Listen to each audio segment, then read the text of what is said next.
what story would it be if my fucking fat, dumb, lying to be friends with people, insecure ass can overcome this shit? And that what if mentality, like that dreamer mentality, just would always fuel me. It would just fuel me, man. What if I can be a SEAL, man? What if I can go from running a quarter of a fucking mile, now I run 205 miles. What if I can go? What if I can go? And what if, how would that feel if I'm graduating? Because I'll never forget at the graduation thing I was talking about, 224, like the video I sat down and watched. This commanding officer stood up and he said to the graduation, guys who are graduating buds, like 18 of them, he said, we live in a society where mediocrity is often rewarded. And he went on to say something about these men detest mediocrity. And I wanted to be a man that detests mediocrity. It got me in a lot of trouble in the SEAL teams and going forward in my life, because I started looking down on people for not going hard as fucking shit. And I started to create different things, but that's for a different day. But I just believe that, my whole mind changed. That is a problem that a lot of people who work hard do have. You get angry at people who don't work hard to the point where you want to insult them, you want to smack them, and it's really because you're scared of seeing that yourself. Yeah, that's probably the truth. That's probably the truth. So I guess a lot of times in my life I would see people, and it probably was a direct reflection of who I was. And I would get mad at them, but in reflection, it's probably just getting mad at myself. Yeah, that's for me, 100%. When I see people that are half-assing things, I get terrified of seeing that in myself, and I get mad at them. Right. And it's not a good way to handle it. No. But it's natural, because you're just terrified of seeing that trait. Right, and it cost me. So you come back, you do the quarter mile, right? You walk back home. How do you regroup? So what I did, I sat down there and I put Rocky in. I got my milkshake, put Rocky. I said, you know what? I was big time in Rocky and Platoon. Why Platoon? I love to see people who were getting beat down, and there's scenes. There's scenes that just drove me, and people in my Hell Weeks, I was in 3 of them, they'd always hear me singing these songs, humming these songs in torturous situations. When everybody's quitting this fucking code, I would be somewhere gone. Somewhere fucking gone, and somewhere fucking dark as shit. There's a scene in Platoon when Barnes shoots Elias, and they think Elias is dead, and the choppers are taking off, and Charlie Sheen's asking, Tom Berenger, where's Elias? Where's Elias? William Dafoe. Oh, I found him back there dead somewhere. And through the woods, the Viet Cong is chasing Elias through the woods, and they're shooting him in his fucking back. And all he wants to do is get to the fucking chopper. He's getting shot in his back, he's getting up, he's getting shot in his back, he's getting up.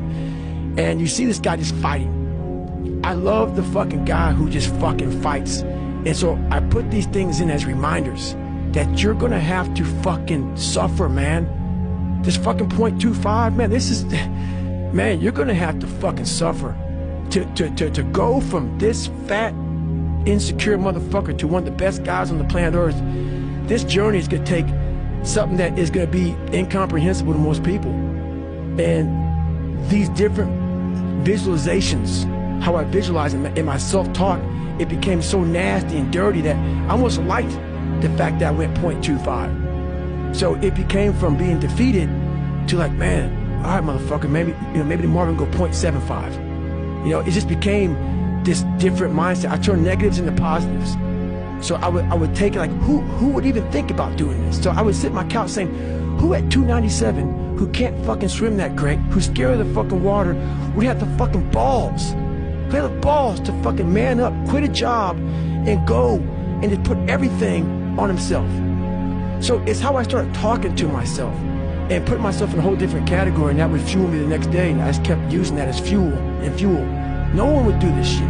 No one would do this shit. You're the baddest motherfucker around. You're the baddest motherfucker ever lived. And I just kept fueling me with the right kind of message that I needed to hear that I was never telling myself. And through time, it became reality to myself. So you start out on the first day, and then do you start running again the second day? Yeah, the second day we went right back after it again. But I started realizing I can't run that far. Right. So what I did was I became damn near a professional cyclist with the miles I put on the bike. So whenever I watched TV, I had to be doing something. So I was riding the bike. I rode a bike a lot to lose the first initial kind of weight, because my bones were just hurting so bad. My body was just broken. And I learned to get over that also. And I tried to swim a lot. I wasn't a great swimmer, but putting fins on kind of equalized my body. I wasn't so negative buoyant. So I started finning a whole bunch. And I spent hours in the pool, trying to get more and more comfortable. Not because I was going underwater. I was so scared of the water that I had to live in the water. I had to become one with the water. So going to the pool used to scare me. So I went to the pool an awful lot. And then the bike got easier. I was able to run more. I went from like 1 mile. 1 mile was a great accomplishment. 2 miles. And then from 2 to 3 was a big one. Then I went from 3 to 6. And then like they have a warning order that they give people to get ready for buds. And the whole thing was running 6 miles 5 days a week. And that was my goal. And so I just I failed, I go back to scratch. I used some positive motivation. I had like one day where I was like fucking defeated. But I started realizing this is part of the process. This is part of the journey. I had to realize this is part of my process versus just saying, like I used to, I'm just not good enough. If I'm not good enough, we always say that shit. I'm just not good enough, and then we try something else. I'm gonna fucking make myself good enough. And that became my mentality. I'm gonna make myself good enough. And so I misunderstood a lot, but that's all it came down to. I made myself good enough.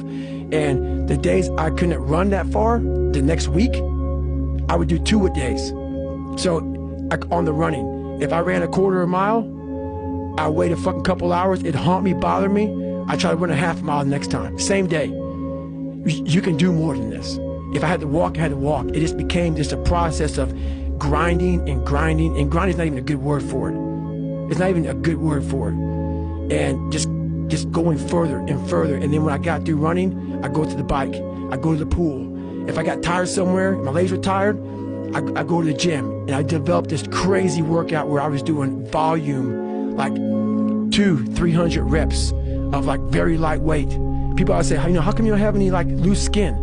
My workout routine in the gym became sick. It became sick. I was just doing 200-300 reps, 400 reps on like chest, just like for one simple exercise, the bench press. And I would rack it, get back on it, just rep it out, trying to burn as many calories as I can, build that muscle mass. And I just became obsessed with it.